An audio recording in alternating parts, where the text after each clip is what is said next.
up, YouTube? This is your favorite, friendliest neighborhood American infidel bringing you another commentary. And I would like to just say a big old thank you to all my new subscribers. Man, that's great. Growing in leaps and bounds, the infidel revolution is, man. I would just want to thank every and each one of you.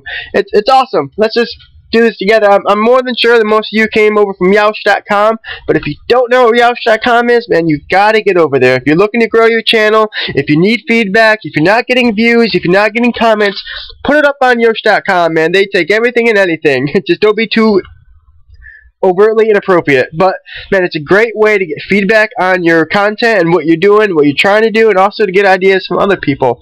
Something what I would like to start do is just talk about I guess my love and my passion for history. I love American history.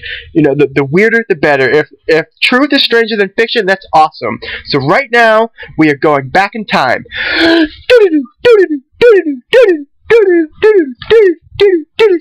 Okay, I got this great, amazing story for you. It is the Great Boston Molassacre. Now, this really, really happened, and I typed up a little essay. I'm going to read it for you. Hopefully, I don't screw and stumble, through too much of it. But man, let's go. Let's have fun.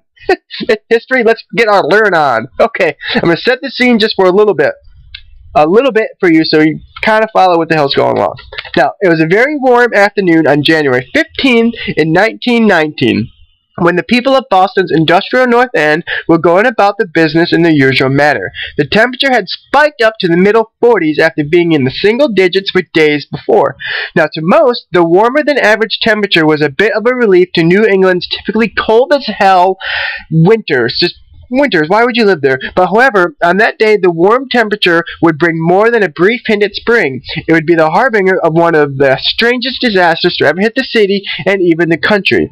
Now, the trouble was brewing about 50 feet above the street level in the form of a cast iron tank that was filled to the brim with crude molasses. Now, molasses is like that stuff that you put on your pancakes, your crepes or your French toast. Trying to get this across the continent. I don't know what the hell they do in Australia for breakfast. But whatever. You put it on your pancakes. Now, simply stating that this tank was filled with a shit ton of molasses is doing it a severe injustice. Now, this tank, it was 50 feet tall, 90 feet in diameter, and contained 2.5 million gallons of molasses. This molasses was used as a sweetener for foods. It was a component in the manufacture of ammunitions, and most importantly, it was used to create alcohol for antiseptic reasons, and also alcohol to drink to get shit-faced on. But don't drink, kids. It's bad for you. Don't do it. So people were going about their normal day-to-day business when they heard a colossal roar echoing from the tank.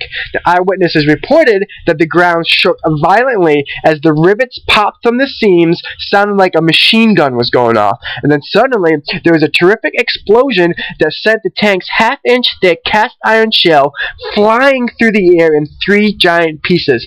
The force of this explosion demolished several buildings nearby, and structures were flattened when the fractured shells fell to the ground. The explosion itself was not the worst of the matter. The people suddenly found out that when 2.5 million gallons gets released suddenly in your area, you're in big, huge, giant shit-your-pants trouble. Now, a huge wave of molasses rushed down the city streets at speeds of 35 miles per hour, a height of 8 to 15 feet. This rush of molasses, it pushed buildings off of their foundations. It overturned wagons. It overturned carts, horses, and motor cars. It broke the girders off of a nearby elevated train platform and tossed the train from its tracks. Several blocks of the city's streets were flooded to a depth of 2 to 3 feet. Now, here's an excerpt from the Boston Evening Globe from an eyewitness. Fragments of the great tank were thrown into the air. Buildings in the neighborhood began to crumple up as though the underpinnings had been pulled away from under them. Scores of people in the various buildings were buried in the ruins, some dead and others badly injured. The explosion came without the slightest warning. Once the low rumbling sound was heard, no one had a chance to escape. Now, in the immediate aftermath of the disaster, rescue efforts began, but most who ventured into the mess quickly became snarled in the goo and required rescuing themselves. Terrified survivors were seen running away from the chaotic scene, covered from head to toe in a dark brown molasses. The injured were so numerous that a makeshift hospital was set up in a nearby building so that surgeons and medical professionals could save and triage as many people as possible. It took 4 days before they stopped searching for victims. Many of the dead were so glazed over in molasses that they were barely differentiable from the animals. Now here's a great description by a local author that happened to bear witness to this tragedy. Molasses, waist deep, covered the street and swirled and bubbled about the wreckage. Here and there struggled a form. Whether it was an animal or human, it was impossible to tell. Only an upheaval, a thrashing about in the sticky mass, showed where any life was. Horses died like so many flies on sticky fly paper. The more they struggled, the deeper in the mess they were ensnared. Now human beings, men and women and children, suffered likewise. It took over 87,000 man-hours to remove the molasses from the cobblestone streets, theaters, businesses, automobiles, and homes. The Boston harbor itself was still brown with molasses until summer. The owners of the tank, the United States Industrial Alcohol, never rebuilt the tank.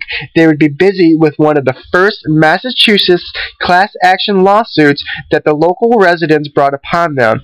The United States Industrial Alcohol actually attempted to claim that the tank had been blown up by anarchists. They were claiming that since the molasses could be used to produce munitions, that there would be a sect of society that would want to do away with that. However, after 3 years of deliberations, the company settled for a total of today's dollars worth $11 million. The money was a bittersweet victory for the survivors. Now, several factors that occurred the day of and prior to the accident contributed to the event. Primarily, the tank itself was poorly constructed and insufficiently tested.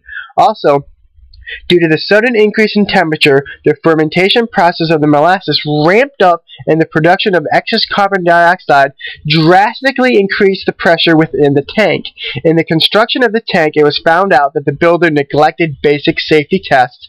When the first filled with molasses, the tank leaked so badly that it was painted brown to help hide those leaks. Local residents actually collected the leak of molasses to use in their homes.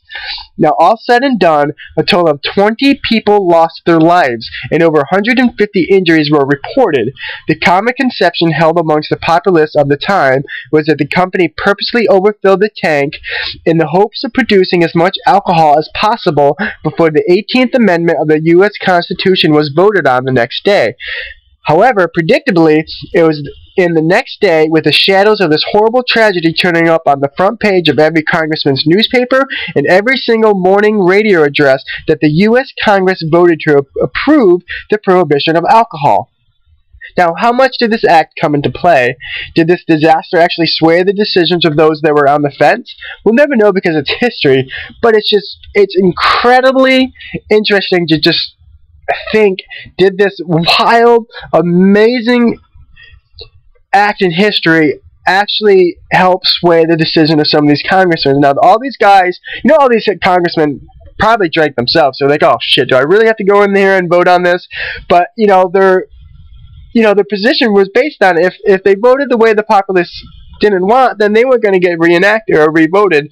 So it's kind of crazy to just step back and just think if this amazing flood of molasses, that was used to make alcohol, did it come into play for one of arguably United States history's darkest of times? And Jesus, we couldn't go to the store and get some beer. But I don't know, it's just neat to me to stop and think about these types of things. And I hope you like this. I got a great story to do next time. Man, please leave me some feedback. So let me know if you want more of this. Let me know if you have something else like you heard this great rumor, this great myth, and you want to find out. Man, let me know. Just leave a comment in the section. I'll search it out for you. But look, this is the end, guys. I am the American Infidel. You guys are YouTube. Man, get over there to yoush.com. Check it out. It's a lot of fun. It's going to help you. You're going to learn a lot.